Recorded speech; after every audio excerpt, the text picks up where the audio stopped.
कराची के इलाके कायदाबाद में क्रैकर हमले से मुतालिक पुलिस, रेंजर्स और सीटीडी हुक्काम ने तहकीकात शुरू कर दी। डॉन न्यूज़ के नुमाइंदे मोहम्मद बिलाल इस वक्त जाए वक़ूअ पर मौजूद हैं, उनसे मजीद जान लेते हैं। बिलाल, बताएगा इब्तिदाई तहकीकात में क्या कुछ सामने आ सका?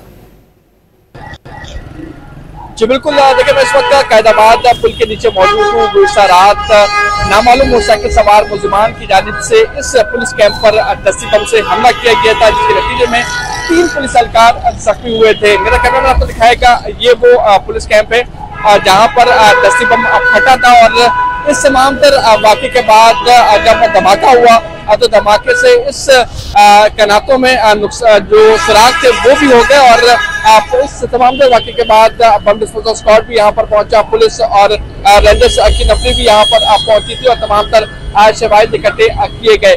बम डिस्पोजल स्क्वाड की जानिब से बताया गया कि फटने वाला जो दस्ती बम है वो रूसी साख्ता था और इसमें तकरीबन 64 ग्राम बारूदी मवाद इस्तेमाल किया जाता है।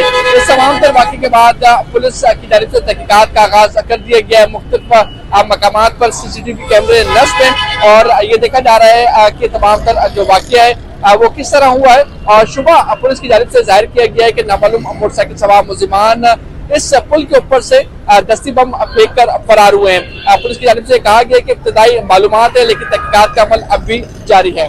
तहकीकात कल ताहाल जारी है। बहुत शुक्रिया मोहम्मद बिलाल इन तफसीलात के लिए।